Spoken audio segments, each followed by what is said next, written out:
5ই আগস্টের পর আপনি যদি মনে করেন 5ই আগস্ট যে কারণে হয়েছে, যে কারণগুলো 5ই আগস্ট ঘটাতে সহায়তা করেছে, সেই কারণগুলোকে বিদ্যমান রেখে আবার আপনি একটা নতুন রাষ্ট্র গঠনের দিকে যাবেন, তাহলে 5 বছর না হোক 10 বছর না হোক আপনি আরেকটি গণপ্রতিরোধের শিকার হবেন। আপনি আরেকটা গণপ্রতিরোধের শিকার হবেন। আমি ইতিমধ্যে এটা ডিসপ্লে আমরা দেখতে শুরু করেছি।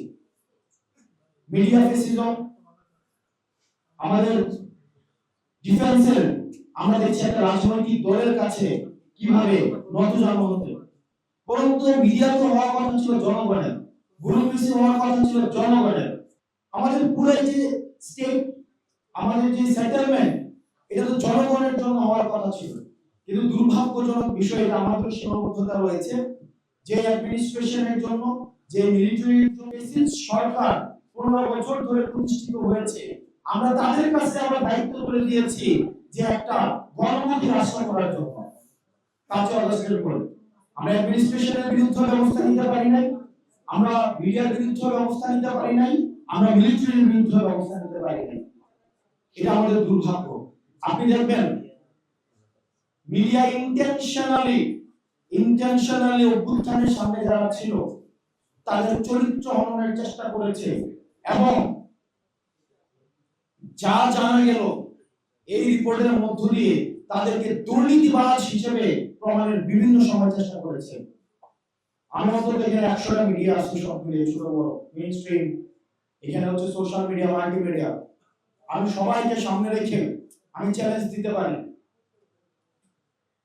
ওইদিন একজন রাজনীতিবিদ বলেছেন যে বিভিন্ন ব্যবসায়িক প্রতিষ্ঠান থেকে নাকি আমরা টাকা নিয়ে আসছি। আমি আপনাদেরকে চ্যালেঞ্জ দিলাম, বাংলাদেশের যতগুলো ব্যবসায়িক প্রতিষ্ঠান আছে, দুর্নীতি তো ক্লিন দুর্নীতি তো করা যায় না, ওই ব্যক্তি নিজে এসে সাক্ষ্য দিবে এই বাংলাদেশের এই 64টা জেলায় কেউ না কেউ নিজে এসে সাক্ষ্য দিবে সে আমার কাছ থেকে টাকা আনছে, তাই না? অথবা এটা নথিপত্র থাকবে, কোনো না কোনো নথিপত্র তো নিশ্চয় থাকবে, এটা অডিও থাকবে, না হয় ভিডিও থাকবে, না হয় সিসিটিভি ফুটেজ থাকবে, কোনো না কোনো নথিপত্র তো থাকবে। অথবা ব্যক্তি নিজে এসে সাক্ষ্য দিবে যে হচ্ছে কি সে দুর্নীতি করছে, আমার কাছ থেকে টাকা নিয়ে আসছে। নাকি একদম হাওয়ার মধ্যে দিয়ে দুর্নীতি করা যায়? আমি চ্যালেঞ্জ দিচ্ছি, পুরো বাংলাদেশের এর পুরো 1 বছরে একজন ব্যক্তি একটা নথিপত্র, একটা প্রমাণ যদি দিতে পারে যে হাসনাত আব্দুল্লাহ বা তার সহযোদ্ধারা যে দুর্নীতি করেছে, আমরা রাজনীতি থেকে ইস্তফা দিয়ে দেব। ইস্তফা দিয়ে টাকা। শিয়া বাটার ও ভিটামিনে সমৃদ্ধ লিলি বিউটি সোপ, তারুণ্যময় উজ্জ্বল ত্বকের জন্য। রিমার্ক।